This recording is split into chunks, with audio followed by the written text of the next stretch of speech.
Hello, this is Dr. Hassan Abdullah with the course Deep Reinforcement Learning, and the topic which we are covering is Basic Gradient Descent, which is the third topic in the list of topics of the course. And the contents of this topic are divided into three subtopics. That is lecture 3A, 3B, and C, and 3C. So there's a progressive increase in the difficulty of the content from A to C.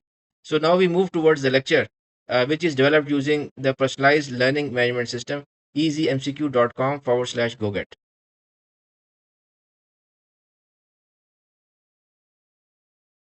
So we have the list of topics on the screen, and we are at the third topic, which is the basic gradient descent, which consists of 15 Q&A.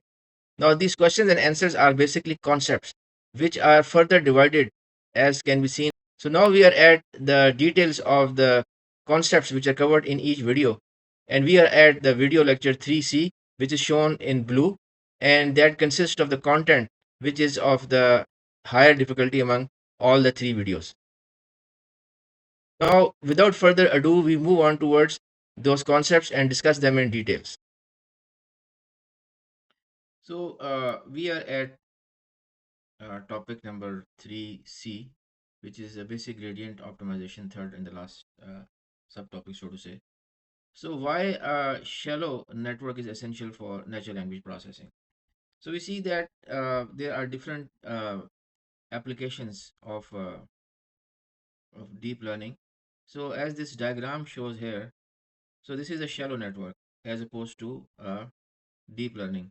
So this is the classical NLP problem. So we have tokenization and feature extraction, and of course then we can do sentiment analysis or entity named entity recognition and translation also. So this is the shallow approach, okay, and these things are defined here. And this is the deep learning approach where there are multiple layers of neurons, and these are the hidden layers, and this is the dense embedding over here. Of course the output is the same output which we are same means the application domain, right? So this is the both this the shallow network and this deep, they are looking at the same classical NLP problem, right? So why it works and why shallow networks? Why? Because shallow networks, right, they have fewer layers, right? And there are certain reasons for it. Now, the reasons being that although deep learning models have become prominent, right, in recent years due to their ability, right? What is their ability? Because they can capture complex relationships because there are too many hidden layers here, okay? And these hidden layers basically they capture the relationships hierarchically, capture the hierarchy of them, okay? But still, these shallow networks, they have significant importance in the classical NLP problems. Why? Because of their efficiency and their interpretability. Deep learning, this kind of feature engineering is done by the machine, so the interpretability is low. That we have discussed and spoken number of times. We'll talk about more about it. And therefore, they have certain domains in which for which they are more suitable. So, with reference to the efficiency and simplicity, what are the advantages? First is the training speed, right? So obviously, when you have fewer layers, you have fewer parameters as compared to deep networks or deep learning, right? So these shallow networks obviously are faster to train. Okay. Uh, so it is true that for NLP datasets can be large, right? And of course, they can be high dimensional also. But still, these shallow networks, right? These shallow networks, they kind of offer a balance. What is that balance? Balance between the computational complexity, okay, and the computational efficiency, right?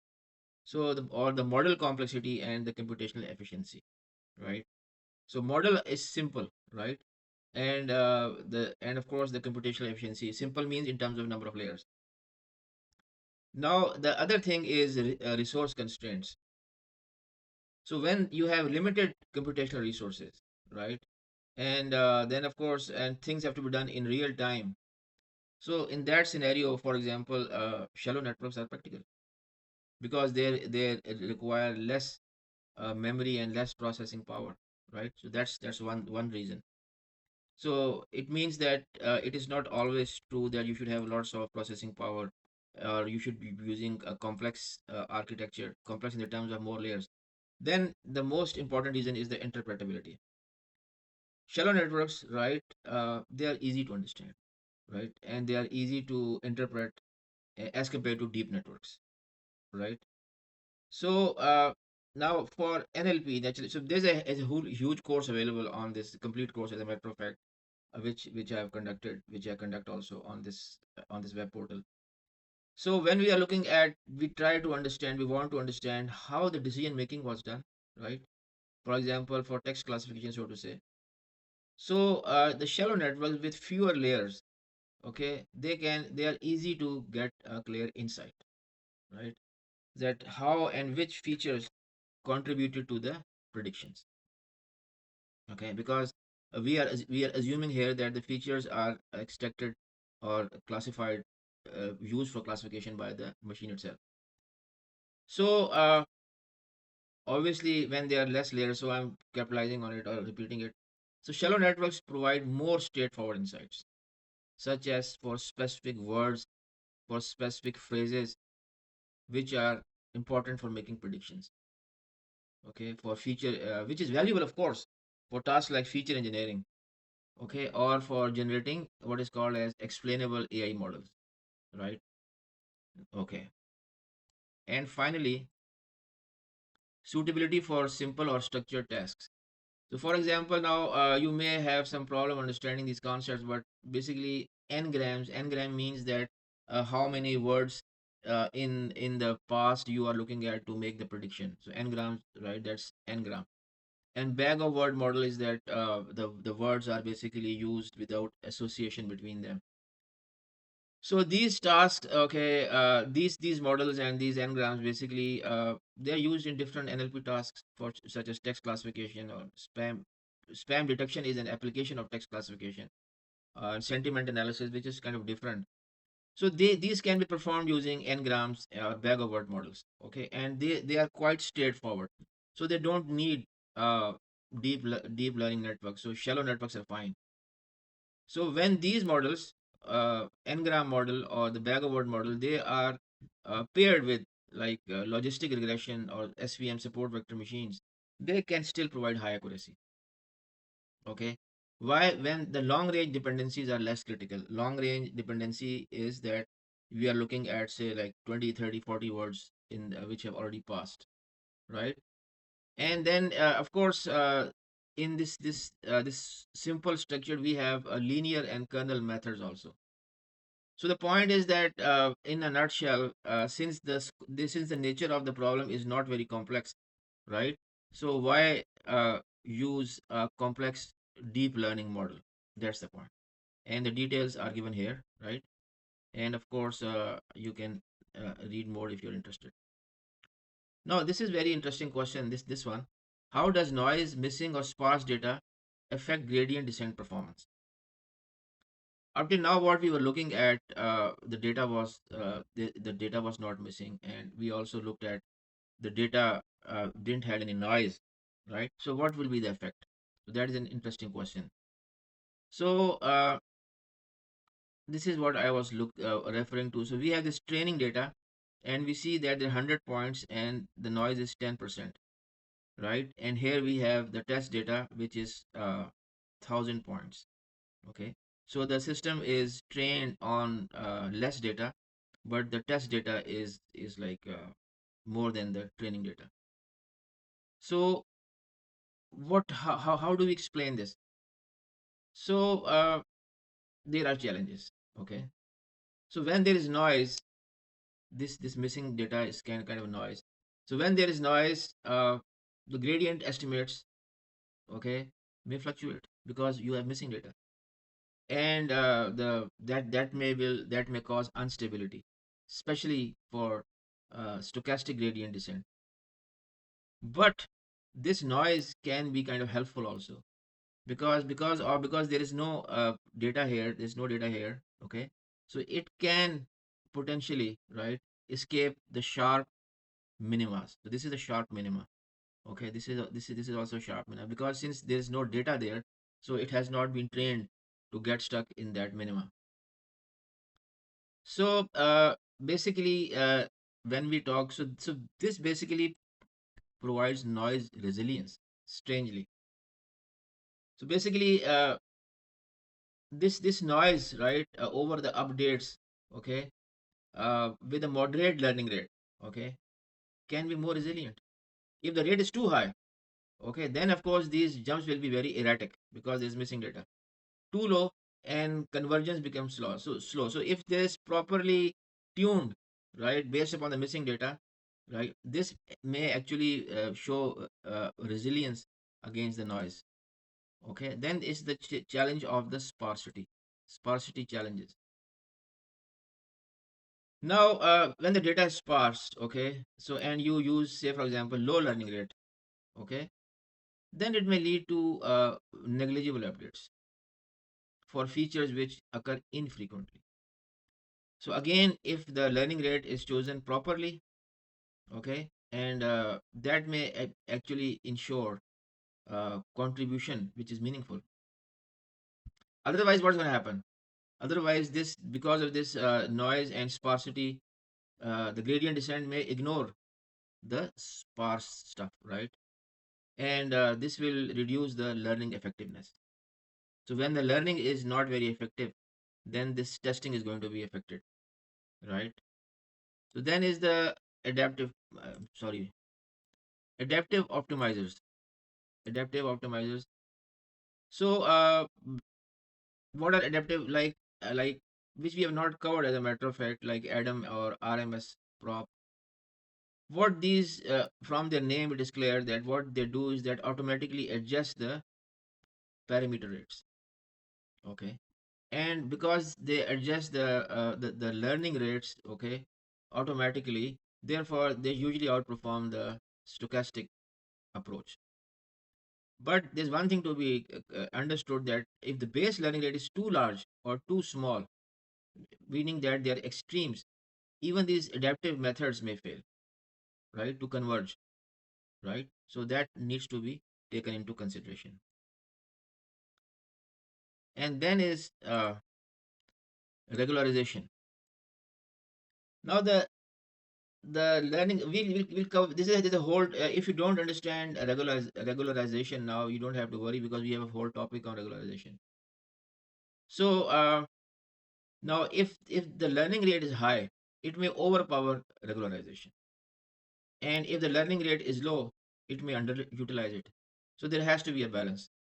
Okay, so that gradient descent optimizes both the data fit and the model simplicity, so that it's the best of the both worlds. So when we cover regularization, okay, then this thing will become more clear. But we see that on the face of it, it seemed that with the sparsity and missing data would be a disaster, but that is not the case.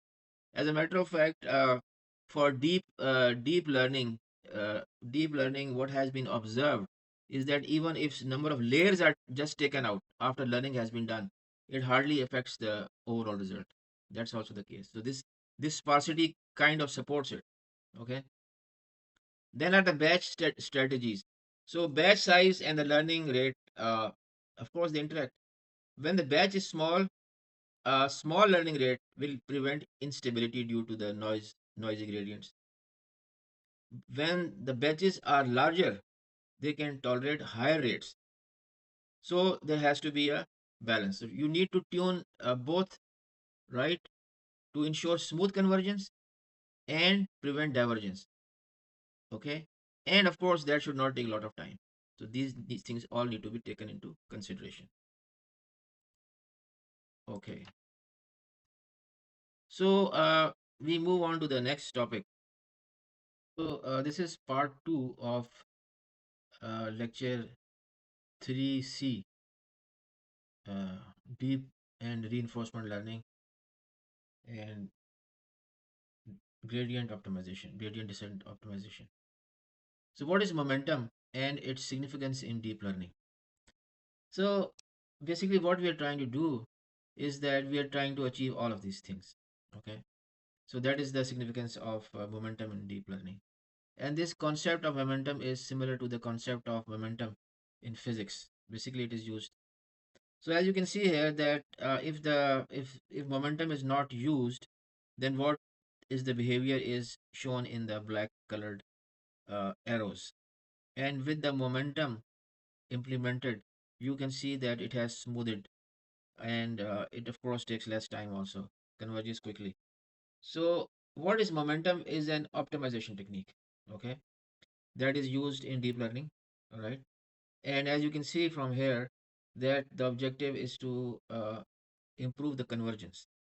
So it converges, right? Yeah, as you can see, it moves from here, and it quickly comes like this.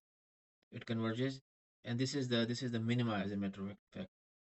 And it is inspired by physics. So basically, momentum accumulates a velocity vector.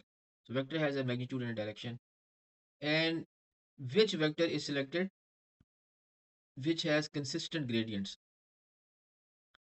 So what we are trying to achieve here is like a rolling ball, okay, which kind of gains speed as it moves downhill. So when the ball starts rolling from the top of the hill, it starts with a velocity of zero, and as it gains momentum, its velocity increases, right? Gains speed downhill.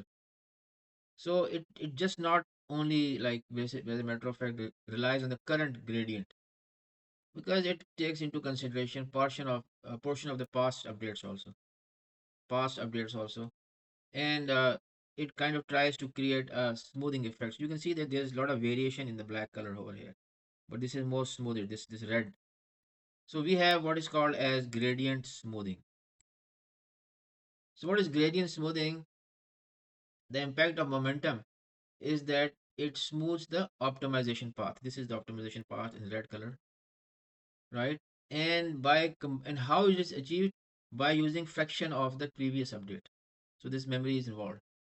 So what is the advantage, since you are including the previous, right? So these abrupt shifts in black, they are reduced.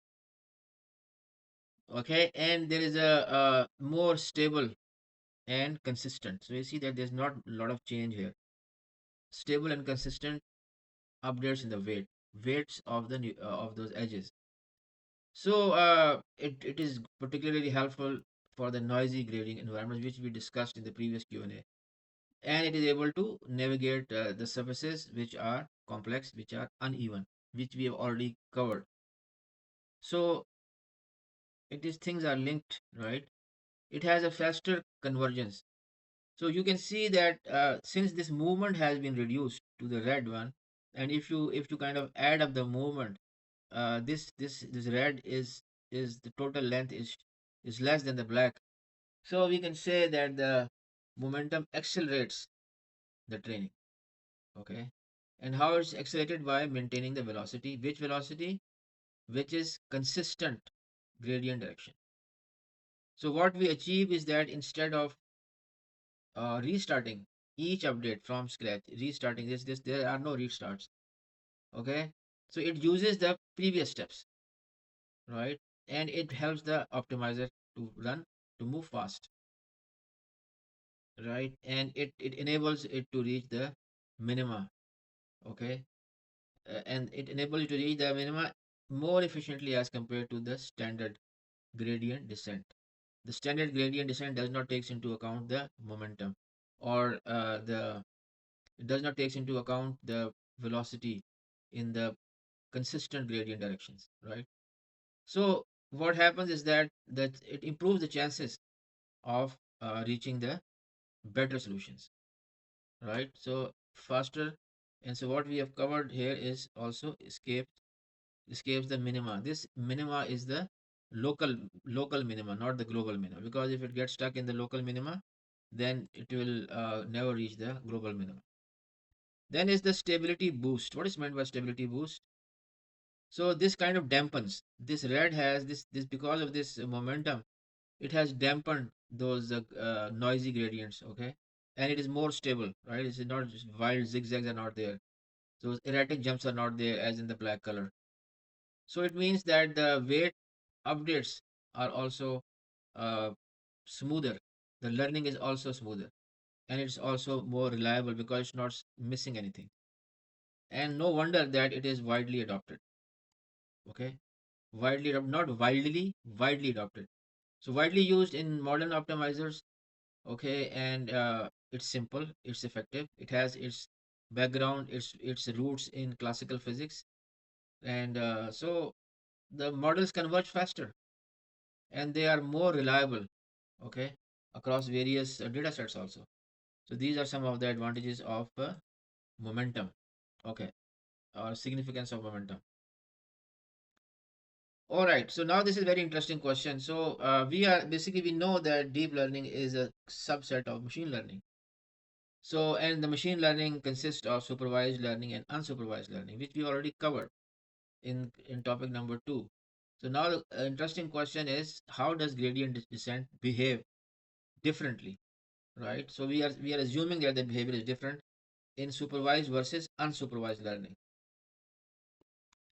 Now let's take a look over here. So we have the same data set, right, in both cases, and this is not clustering, this is cluster extraction basically. So in supervised learning, we are aware of the classes, their attributes, and their number of classes. So div two classes are assigned, and this is the division across these two classes. Okay. Now whatever is there, this part of this class, whatever is there is part of this class. Binary classification. But here we have unsupervised learning, or we have cluster extraction. So we don't know how many classes are there, and we also don't know what are the attributes of this or those classes, because depending upon the clustering parameters, this could be as two clusters. This is a single cluster. This could be two clusters, and so on. So what happens is that in supervised learning, we gradient descent minimizes the loss function. How it minimizes the loss function? Because it measures the difference between the predicted output and the true labels. So they provides a clear direction. So we know this is one class, this is one class, right? And if this is assigned to this class, for example, then we know this is wrong and we can calculate the loss function because we know the true value. And based upon this, we control the parameters weights, and the gradient descent ensures that this is correct or near to correction. But in unsupervised learning over here, okay, there are no labeled data. So the loss function is based upon the what we are trying to, what our objectives for the clustering. So what is the outcome? The result is, because of this, there are no clear cut classes. So the landscape is very ambiguous. Okay. And it's non-convex also. Now I believe you understand by what is meant by non-convex. So what's going to happen? That if it's the landscape is ambiguous and it's non-convex, then there's more chances of gradient descent to get stuck at the local minimum. Right. So there are different story here. So loss function in supervised learning, gradient descent minimizes what? A well-defined, clear-cut loss based on labeled outputs. And there is clear and clarity in the optimization targets. However, in unsupervised learning, the loss is indirect, right? So which makes gradient signals weaker, and which makes the optimization more ambiguous and unstable. Why? Because how do you come up with the loss function? You cannot. Then is the objective clarity. So in supervised learning, like here, there is a direct objective match with the predicted labels. This is one label, this is another label. And whatever are the updates, they are, you can interpret them. And unsupervised learning is not the case here, because it relies on the inferred structure of these clusters.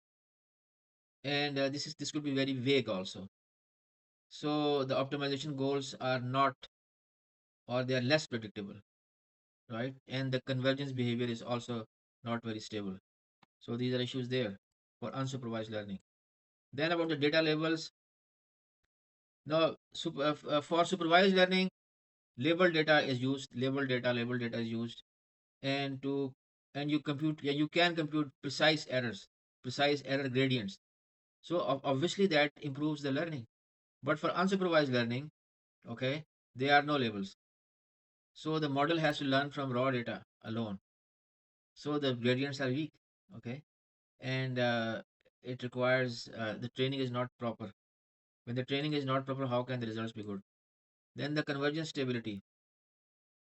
So obviously, supervised learning converges, okay, because the labels are there, it's stable. Descent is stable, but in unsupervised learning, so there are hyperparameters also, which we have not discussed here. But of course, the landscape is ambiguous. The loss landscape is ambiguous. So there are more chances of getting stuck at the local minima. And finally, what we have is something called as representation learning. So unsupervised learning relies on the gradient descent to discover useful internal representations. There is no explicit guidance, and the optimizer has to do a lot. On the other hand, supervised learning uh, kind of aligns the representations with the labels. So as a result, here the optimization is more focused. It's more efficient. Okay, and it can also feature the hierarchies also. So we see that for unsupervised learning, gradient descent is not a very good choice, right?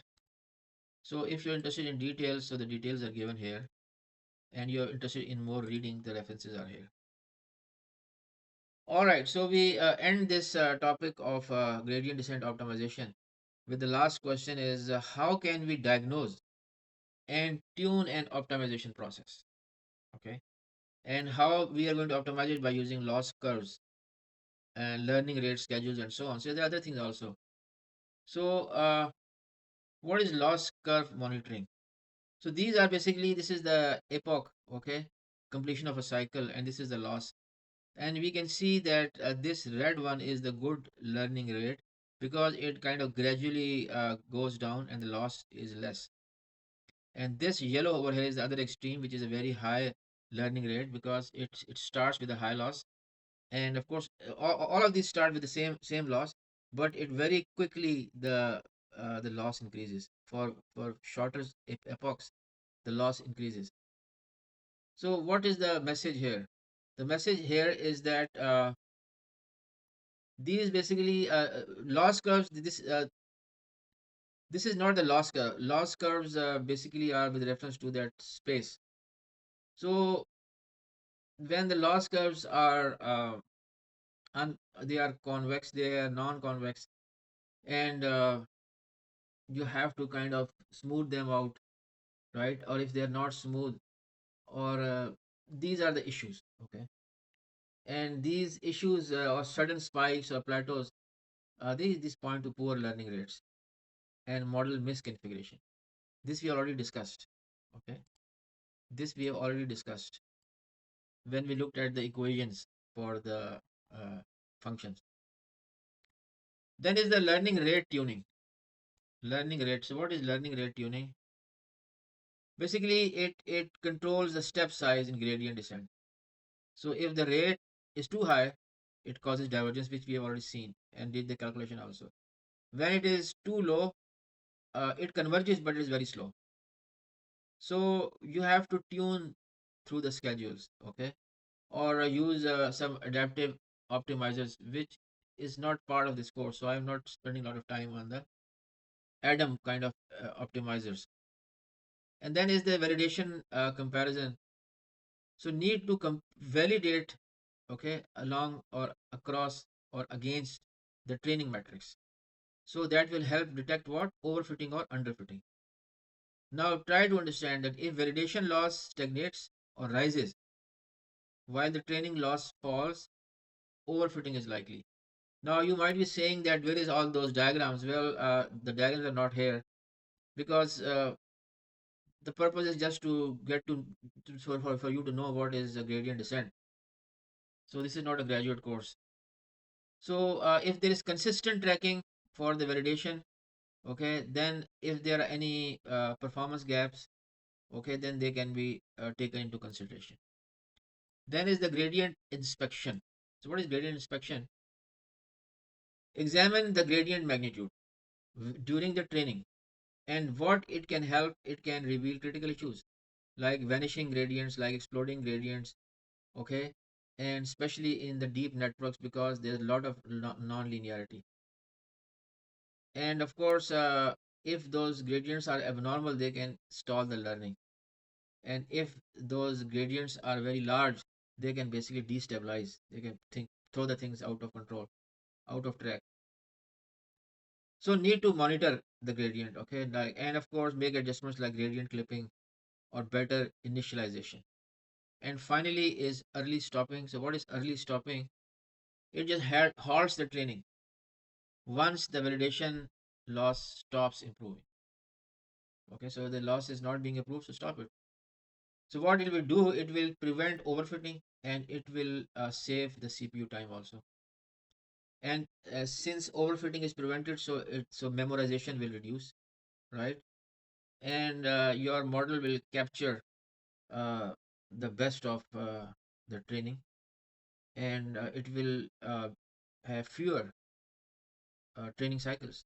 Okay, because at a certain point, if you keep on train, basically it results in overfitting or the law of diminishing returns sets in. So that's all we have for this topic. Thank you very much.